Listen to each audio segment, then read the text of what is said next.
Hi ವೀಕ್ಷಕರೇ, ಎಲ್ಲರಿಗೂ ನಮಸ್ಕಾರ. ನೋಡಿ ವೀಕ್ಷಕರೇ, ಗೃಹಲಕ್ಷ್ಮಿ ಯೋಜನೆಯ 7ನೇ ಕಂತಿನ ಹಣ, ಅದೇ ರೀತಿ ಸಾಕಷ್ಟು ಫಲಾನುಭವಿಗಳ ಬ್ಯಾಂಕ್ ಖಾತೆಗೆ ಪೆಂಡಿಂಗ್ ಇರುವಂತಹ ಹಣ ಕೂಡ ಬಂದಿಲ್ಲ. ಅಂತಹ ಫಲಾನುಭವಿಗಳ ಬ್ಯಾಂಕ್ ಖಾತೆಗೆ ಸೋಮವಾರ ಸರ್ಕಾರದಿಂದ ಗೃಹಲಕ್ಷ್ಮಿ ಯೋಜನೆಯ 7ನೇ ಕಂತಿನ ಹಣ ಮತ್ತು ಪೆಂಡಿಂಗ್ ಇರುವಂತಹ ಹಣನ ಪ್ರತಿಯೊಂದು ಫಲಾನುಭವಿಗಳ ಬ್ಯಾಂಕ್ ಖಾತೆಗೆ ಸರ್ಕಾರದಿಂದ ಬಿಡುಗಡೆ ಮಾಡ್ತಾ ಇದೆ. ಹಾಗಾದರೆ ಈ 7ನೇ ಕಂತಿನ ಹಣ ಸರ್ಕಾರದಿಂದ ಯಾವ ಯಾವ ಫಲಾನುಭವಿಗಳ ಬ್ಯಾಂಕ್ ಖಾತೆಗೆ ಬರ್ತಾ ಇದೆ ಮತ್ತು ಯಾವ ಯಾವ ಜಿಲ್ಲೆಗಳಿಗೆ ಸರ್ಕಾರ ಈ ಒಂದು ಹಣನ ಬಿಡುಗಡೆ ಮಾಡ್ತಾ ಇದೆ ಅಂತ ನಾನು ನಿಮಗೆ ಈ ಒಂದು ವಿಡಿಯೋದಲ್ಲಿ ಮಾಹಿತಿನ ಕೊಡ್ತಾ ಇದ್ದೀನಿ. ಅದಕ್ಕಿಂತ ಮುಂಚೆ ನೋಡಿ ಸ್ನೇಹಿತರೆ, ನೀವೇನಾದ್ರೂ ಇನ್ನೂ ಕೂಡ ನನ್ನ ಚಾನಲ್ನ ಸಬ್ಸ್ಕ್ರೈಬ್ ಆಗಿಲ್ಲ ಅಂದರೆ ದಯವಿಟ್ಟು ಪ್ರತಿಯೊಬ್ಬರೂ ಚಾನಲ್ನ ಸಬ್ಸ್ಕ್ರೈಬ್ ಮಾಡ್ಕೊಳ್ಳಿ. ಹಾಗೆ ವಿಡಿಯೋಗೊಂದು ಲೈಕ್ನ ಕೊಡಿ. ನೀವು ಕೊಡುವಂತಹ ಪ್ರತಿಯೊಂದು ಲೈಕ್ ಕೂಡ ನನ್ನ ಶ್ರಮಕ್ಕೆ ಸಿಕ್ಕ ಒಂದು ಪ್ರತಿಫಲ ಆಗಿರುತ್ತೆ. ದಯವಿಟ್ಟು ಪ್ರತಿಯೊಬ್ಬರೂ ಚಾನಲ್ನ ಸಬ್ಸ್ಕ್ರೈಬ್ ಮಾಡಿಕೊಂಡು ಹಾಗೆ ವಿಡಿಯೋಗೊಂದು ಲೈಕ್ನ ಕೊಡಿ. ಹೌದು ಸ್ನೇಹಿತರೆ, ಸೋಮವಾರ ಪ್ರತಿಯೊಂದು ಫಲಾನುಭವಿಗಳ ಬ್ಯಾಂಕ್ ಖಾತೆಗೆ ಸರ್ಕಾರದಿಂದ ಗೃಹಲಕ್ಷ್ಮಿ ಯೋಜನೆಯ 7ನೇ ಕಂತಿನ ಹಣ, ಅದೇ ರೀತಿ ಪೆಂಡಿಂಗ್ ಇರುವಂತಹ ಹಣನ ಸರ್ಕಾರದಿಂದ ಬಿಡುಗಡೆ ಮಾಡ್ತಾ ಇದ್ದಾರೆ. ಈಗಾಗಲೇ ರಾಜ್ಯ ಸರ್ಕಾರದಿಂದ ಇಲ್ಲಿಯವರೆಗೂ 6 ಕಂತುಗಳ ಹಣ ಬಿಡುಗಡೆಯಾಗಿದೆ.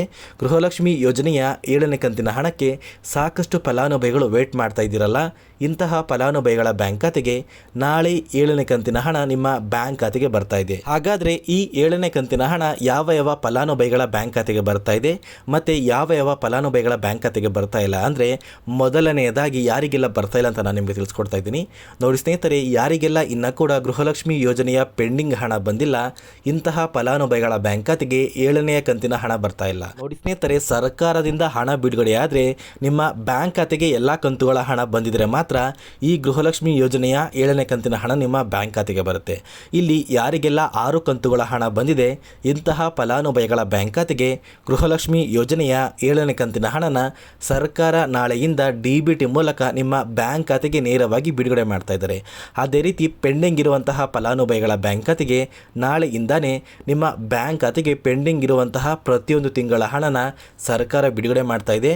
ನೋಡಿ, ಪೆಂಡಿಂಗ್ ಇರುವಂತಹ ಎಲ್ಲ ಫಲಾನುಭವಿಗಳ ಬ್ಯಾಂಕ್ ಖಾತೆಗೆ ಹಣ ಬರುತ್ತೆ ಅಂತ ನೀವು ಕೇಳಿದ್ರೆ, ಇಲ್ಲಿ ಯಾರ ದಾಖಲಾತಿಗಳು ಎಲ್ಲ ಸಹ ಸರಿ ಇದೆ ಅಂತಹ ಫಲಾನುಭವಿಗಳ ಬ್ಯಾಂಕ್ ಖಾತೆಗೆ ಮಾತ್ರ ಸರ್ಕಾರ ಪೆಂಡಿಂಗ್ ಇರುವಂತಹ ಹಣನ ಹಾಕೋದಕ್ಕೆ ಪ್ರಯತ್ನ ಪಡ್ತಾ ಇದೆ. ನಿಮ್ಮ ದಾಖಲಾತಿಗಳು ಎಲ್ಲ ಸಹ ಸರಿ ಇದ್ದರೆ ಮಾತ್ರ ನಿಮ್ಮ ಬ್ಯಾಂಕ್ ಖಾತೆಗೆ ಹಣ ಬರುತ್ತೆ. ನಿಮ್ಮ ದಾಖಲಾತಿಗಳು ಯಾರೆಲ್ಲ ಸರಿ ಇಲ್ಲ ಅಂತ ಹೇಳ್ತಾ ಇದ್ರಲ್ಲ, ಇಂತಹ ಫಲಾನುಭವಿಗಳು ಆದಷ್ಟು ಬೇಗ ನಿಮ್ಮ ದಾಖಲಾತಿಗಳನ್ನ ತಿದ್ದುಪಡಿ ಮಾಡಿಸ್ಕೊಳ್ಳಿ.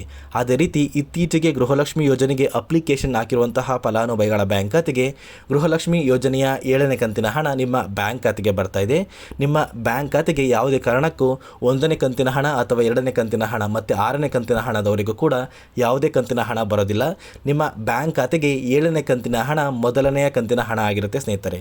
ಅದೇ ರೀತಿ ನೋಡಿ ವೀಕ್ಷಕರೇ, ಗೃಹಲಕ್ಷ್ಮಿ ಯೋಜನೆಯ ಪೆಂಡಿಂಗ್ ಇರುವಂತಹ ಫಲಾನುಭವಿಗಳ ಬ್ಯಾಂಕ್ ಖಾತೆಗೆ ಇದೇ ತಿಂಗಳ ಮಾರ್ಚ್ 31ರಷ್ಟರಲ್ಲಿ ನಿಮ್ಮ ಬ್ಯಾಂಕ್ ಖಾತೆಗೆ ಪೆಂಡಿಂಗ್ ಇರುವಂತಹ ಎಲ್ಲ ಕಂತುಗಳ ಹಣನ ಹಾಕೋದಕ್ಕೆ ಸರ್ಕಾರ ಪ್ರಯತ್ನ ಪಡ್ತಾ ಇದೆ.